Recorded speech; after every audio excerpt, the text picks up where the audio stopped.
Good morning, everyone. Happy Monday. Welcome to the Daily Kofefi. I'm Carter Laren, joined, as always, by the bad man Majama, Keri Smith. Hey, Keri. Hello, Carter. Good morning. Good morning to you. How was your weekend? It was good. The Red Poppy Festival was this weekend. I got to go to a little bit of it. Did you went to the Red Poppy Festival? Yeah, it's great. It's like live music and vendors and it's really Live music in Austin. That's unusual for an event of some kind. But it's not in Austin. It's in Georgetown. Okay. But people from Austin, everyone comes to it. It's packed. Yeah. So news over the weekend. Obviously, there was the synagogue shooting on Saturday. Fortunately, I think only one person. I mean, it's not good that one person was killed, but only one, I guess, is an improvement over 50. What we've gotten used to, yeah. But I read, like a good dissenter, you and I both read the manifesto that he wrote. And some disturbing things about it are he clearly was inspired by the New Zealand shooter. Like he calls that out very, very specifically. This manifesto, I mean, I don't want to put words in your mouth, but I think you and I kind of talked about this and agree. I think it may inspire more crazies to action than the New Zealand manifesto. Even though this guy didn't bother to try and use any like data or cloak anything in facts, he didn't really try and make a rational argument. The New Zealand guy tried to make an argument, which, obviously was flawed, which we've talked about. But this guy, he didn't really even try and support what he was saying. He just ranted about Jews, which someday we need to talk about because I really don't understand it. I don't understand the anti-Jew thing very much. But he didn't really try and support it. It was very emotional. It was like an emotional, rant, and but it was impassioned, and he called for other people to follow him. And our concern, both of our, we talked about this. Our concern is that this thing may be actually more, may incite more people to further craziness. Well, it's interesting. I think the New Zealand Shooters Manifesto, he was clearly inspired by that guy in Norway in 2011. Yep. Anders, I can't say his name, Breivik. You don't have to. Yeah, but that guy, he wrote a very long manifesto. It's like a book and full of data, and then it was almost like the New Zealand guy took that and condensed it and had something, that's going to inspire more people, because how many people are going to, I shouldn't say, but how many people are going to read that very long thing and take something from it? Well, this guy in New Zealand did. And so then he condenses it down into something that someone like this guy, and it was San Diego, right? It was San Diego. Yeah. That guy takes something from it. Now you've got this distilled version of this guy who was influenced by New Zealand, who was influenced by the Norway guy. And he was he mentioned some others as well, but his, I think that his is, unfortunately, he has a way with words. He writes in a passionate way. And I think that he is going to inspire others because he's very accessible. His language is very accessible, and he doesn't need to include data. And he's using lots of memes, and he's using in jokes. And so it seems cool. And, they did oh gosh, I feel so bad for PewDiePie. I was just going to say that. I feel so bad. I feel so bad. PewDiePie had to do a video. I watched it. I'm glad he did, but he's like, I'm done with the subscribe to PewDiePie meme. This started off as a meme. It was really fun. It was positive. It was about getting people. He was trying to hit over 1 million subscribers. And then because the media, which is ridiculous, has called him a white nationalist and Nazi and all this stuff and gotten him, tried to demonetize him. Right. Now you have these people who've been doing in-jokes about how he's a Nazi, because he's clearly not. Right. And so now you're getting people who are white nationalists making fun of the media and putting it in there. And obviously, because he says there's someone who funded this whole thing and he's a genius and his name is PewDiePie, subscribe to PewDiePie. That's clearly a lie. And it's a joke at the media's expense. but it's also a joke at PewDiePie's expense. That sucks. Can you imagine having your name tied to these horrific murders? And so I just felt really bad reading it. I'm like, oh gosh, not again. No, I feel super bad for him, but it wouldn't be so bad for PewDiePie if the legacy media got the joke, right? If people got the joke and they realized like, oh, he's,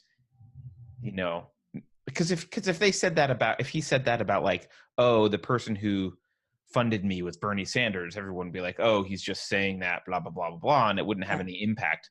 But the legacy media wants to blame PewDiePie, and so they just use this as ammunition. Yeah, they're probably going to. I haven't looked to see if they have, but I'm sure they are. No, I mean, they already do those ridiculous things like that debunked chart about YouTubers and how everyone on the YouTube leads to the alt-right. Ridiculous. Yep. I'm sure we're on there somewhere now. I'm way, way, way tiny little dot that leads eventually. A growing dot. We're going to be on YouTube. That's our goal. Yeah. But yeah, I unfortunately, I think his was, he has a way with words. You saw like Braveheart at the end of it, Yeah. And he also, go ahead. Yeah. He's probably going to inspire people. And again, this is why I think your essay that you wrote, after the New Zealand one is so important. And I wish people were having that conversation. Carter, for people who haven't read it, you should go to Medium. Carter wrote an essay about Western civilization in Christchurch. I'll post a link. Yeah, put a link. It's 3 parts, but it's what I was talking about. I did a guest episode of a 3 Creator Symposium podcast the night before the shooting happened, and we were talking about how the alt left or SJWs are pushing people towards white nationalism, and this is exactly what I see happening. Is if you are not allowed to, if you make it taboo and off limits to discuss facts or things that are happening, it doesn't matter what the facts are. Let's just say we designate these facts you can't talk about. And if you talk about these things, we're going to call you white nationalist. In fact, we're going to call 63 million people who voted for Trump white nationalists, and we're going to call Trump white, and we're going to make it so that word doesn't mean anything. You are going to push people towards actual white nationalists because they're already being demonized. So you think some people aren't going to make that leap? Yeah, it's. I want to make a video about this too, Keri. But very broad strokes. The timeline that I see is, humans are very tribal and racist towards each other. Then the Enlightenment comes along. I mean, there's Reformation and some other beliefs. I'm not throwing it all in the Enlightenment, but eventually we come up with this idea that like, hey, maybe we should start not caring about what tribe you belong to and treat people like individuals. And it's not a perfect thing, but eventually that starts to kind of roll out and get better. And it rolls out predominantly in cultures that are predominantly white at first, just, we can say by chance or for some historical reasons, but whatever. It rolls out in the West as a way to think about things. And so we get to this point where people kind of they're striving to not be tribal and racist. And then what happens? We have these bad collectivist ideas get injected back into the culture of like, yes, we do need to be tribal and racist, blah, blah, blah, blah, blah. And all of you people who are not all, but a large percentage of the population, which are basically white people, and you white males are doomed. One thing I liked about the podcast that you guys talked about was like, I think it was on your podcast, you're doomed to being in a subservient status. You'll never be okay. You'll never be one of us, no matter how much you're woke you are, no matter how much of an ally you are, you're always going to be the evil person. So you present that as the only option to them. And instead of them recognizing that like, hey, this is tribalism and we were trying to get rid of tribalism, we're trying to get rid of racism, they re-adopt it, and you force them. You're not forcing them; they have choices, right? But right, you adopt it. They adopt the model that the SJWs are putting forth, and the intersectionalists, and basically the Marxists, right? They adopt this collectivist model because that's what's been pushed on them, and they choose a side. They just choose the other side. They're like, okay, well, if we're Satan, we're going to embrace being the Satan in this, yes, and that's what we're going to do, and you end up with this crazy crap. And I'm not taking away agency from the people who do this. It's their fault. They're the ones pulling the trigger. But from a cultural perspective, this is obvious and inevitable if this kind of crap continues. And you would have to be a moron to not have been able to predict that this will happen. I won't say that though, because I think it's obvious, but you don't have to be a moron. There are a lot of smart people. There are academics who are pushing this collectivist thing. But I think they know it'll happen. I think I don't. Some of them, but not all of them. I didn't know it would happen. I used to push this ridiculous redefinition of racism and sexism. So here's the thing. You're not a moron. I'll walk back. Walk it back. I'm walking it back. There are people who are, again, I always go back to this. There are people who are smart and who have good intentions, who are pushing this for whatever reason, don't know what they're pushing. But I implore them to think about the fact that collectivism will never solve collectivism. It just doesn't. You don't fix collectivism with more of it. You don't say, we're going to end this whole dividing into groups and saying these groups are better and these groups are, by doing more of that. You get rid of that. And so, yes, you're right. Injecting, that's the great word, injecting it back into society and making it sophisticated. We're sophisticated if we believe in this type of racism and sexism. We're sophisticated. This is evolved. This is how you actually end sexism and racism is to be this kind of sexist and racist. No, it's not. You're never going to do that. You're making it worse. You're part of the problem. And if you're not a thinker enough to kind of realize that that's what's happening, you get sucked into the tribalism. And, I imagine that a lot of these people are kind of like, and I talk about the white nationalist kind of extremists who are out doing this stuff or thinking about it. I imagine that the reaction of a lot of them is like, well, fuck it. If we're going to have tribes, like, I'm defending my tribe. And like, you've already told me that my tribe is white guys. So that's my tribe. You told me that was my tribe.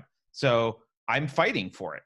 Yeah. You get them to believe that. And then they go to people like Richard Spencer, who is a white nationalist, whose lectures sound just like yours, SJWs. He's preaching identity group, all the same stuff you are. And you're telling white guys that identity, that race and sex and everything are the most important things about a person, and that they should identify with their group. And then you're surprised that they're going and identifying with the group. They're exactly. And yes, I am equating you with them. Here's the thing. We are so nice to the extremists on the left. We're so nice to them. We would never talk about, the media would never talks about them the way that they do about extremists on the right, but they're the same friggin' coin. Michael Eric Dyson, this friggin' SJW professor, I think I listed him once on my worst people in the world list. You are just as bad as Richard Spencer. Wait, who is this guy? Michael Eric Dyson. He's a professor. He's respected. He preaches this religion we talk about, SJW religion. And days like this, I'm angry, and I'm more angry. Even I tiptoe around calling out the SJW left, the authoritarians, the identitarians, the racists and the sexists on the left as much as I do the ones on the right. But I'm tired of that. Like, people like him create people like that. And absolutely. Yes, it is.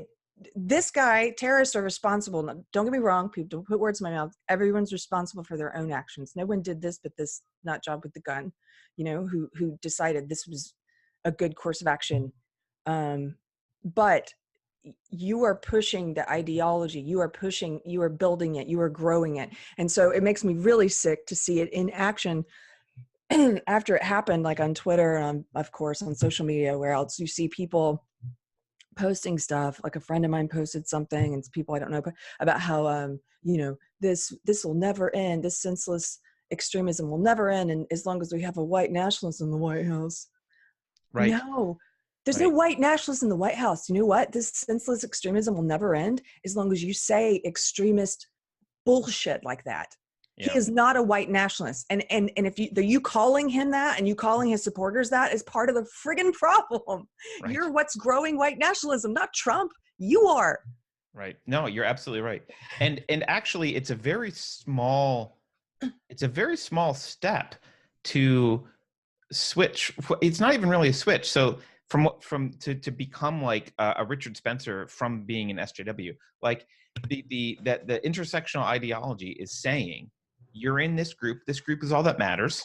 It's the white guys group. You're in the white guys group. The white guys group is where you're stuck forever. That's the only thing that matters. It's very, very important.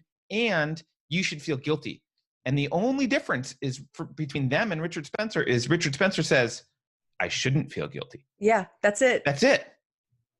Everything else is the same. Everything else is the same. He's like, we're going to take away the guilt, and you're going to feel as much pride, and you're going to feel as much superiority as the people about your stupid group identity as the people on the left do about their stupid group identity. That's right. Who cares what your race and your sex are? That's where we're supposed to be in a society, not in this like. I feel like we were a lot closer there when we used to be. Yeah. And then my cohorts, this belief system has become so mainstream. You have the Democratic candidates. The only two I can see so far who are not preaching this bullshit are Tulsi Gabbard and Andrew Yang. And again, I haven't looked at everything they've said. Maybe they've started now. But all of the others have bent the knee in some way or another, kissed the ring, apologized to the mob, speak this nonsense about white toxic masculinity and the white privilege and all the, you are pushing this identitarian extremism. You're pushing hatred, you're pushing divisiveness, and you're pretending that you're not, which makes it even more sick. And you're in the mainstream. Richard Spencer's not in the mainstream. He's not running for office. Right. Everyone knows Richard Spencer's a horrible individual. Yes. Yeah. And everyone does. And everyone condemns him. Even the freaking president, who you like to pretend doesn't. Like right. I'm even really, all of your people in the really angry dark web, they all condemn Richard Spencer. Everyone does. Who doesn't? Like, right. Who thinks that's?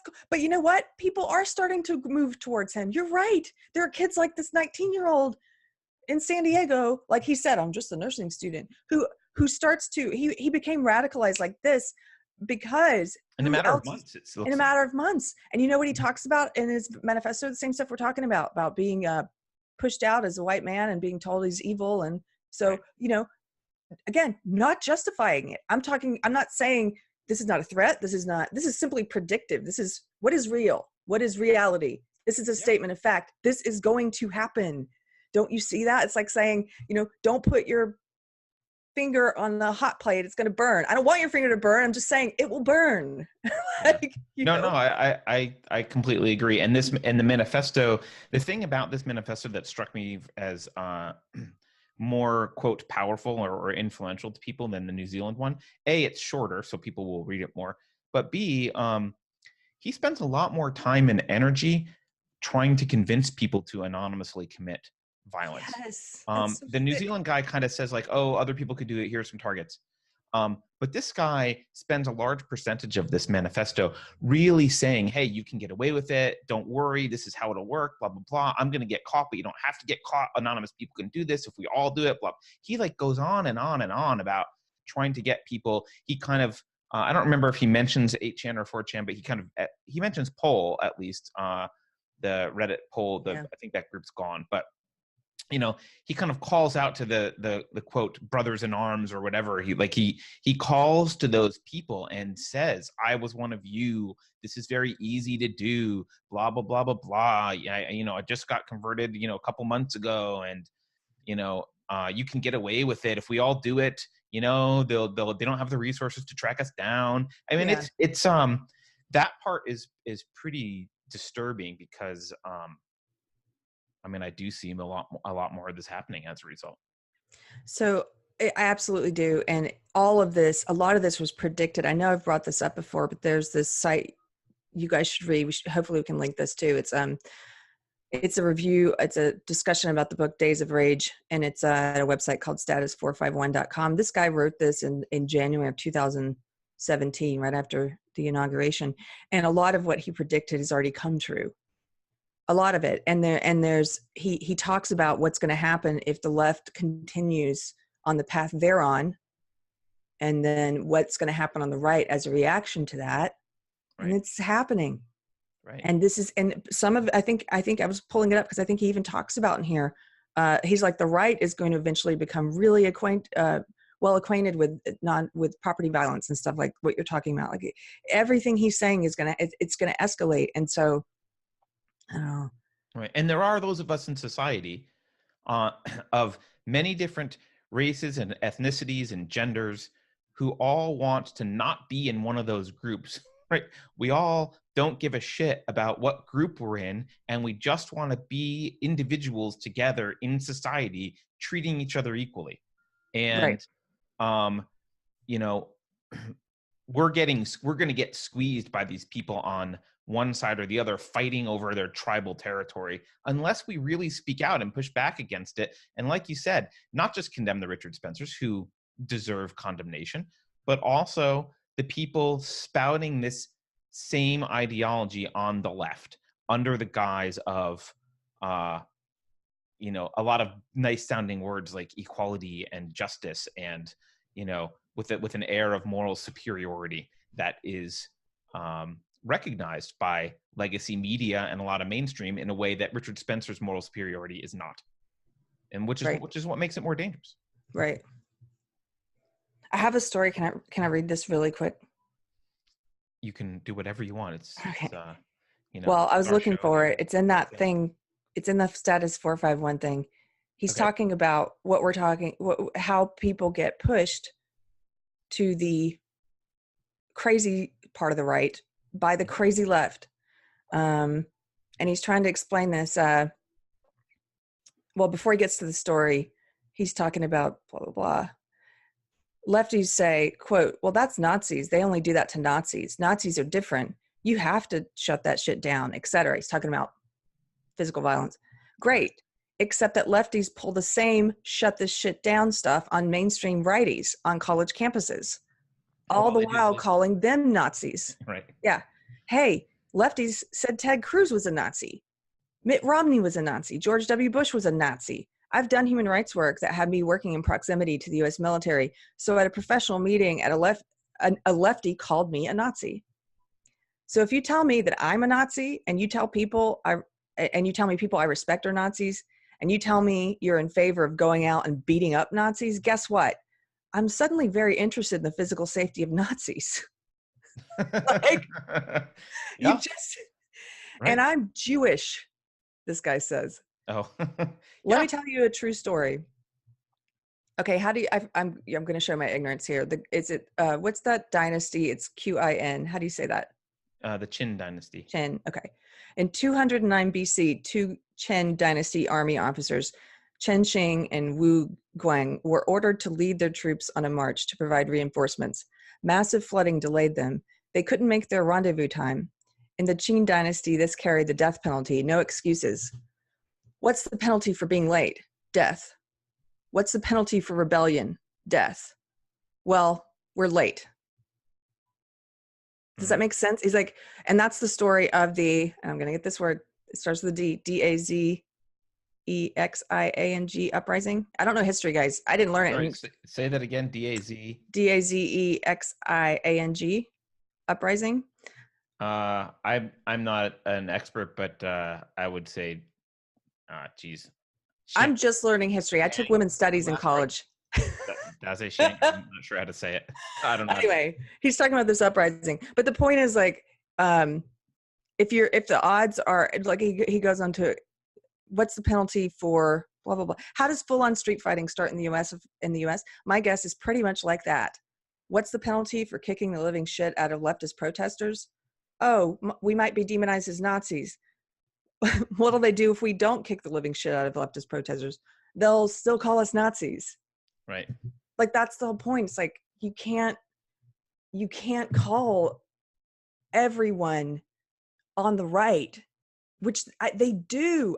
In my world, they do. In the leftist echo chamber I'm in, they do. And even in the mainstream now, in mainstream media and press, you can't call all of conservatives just like run-of-the-mill conservatives and people like me. I've been called a Nazi, a liberal. I'm sure you have. You can't call anyone who's to the right of Marxists a Nazi and then expect some of the more unstable people to not go there. Right. And you know, the legacy press sometimes doesn't say Nazi, but they use words like alt-right or neo-Nazi or extreme right or whatever, and that means the same thing in those circles. Yeah. So they know that, oh, that means Nazi, right? And they say white nationalists, you know. That's right. They say white nationalist. Yeah. They push this lie. Joe Biden pushed a lie. We talked about it in his. Yeah.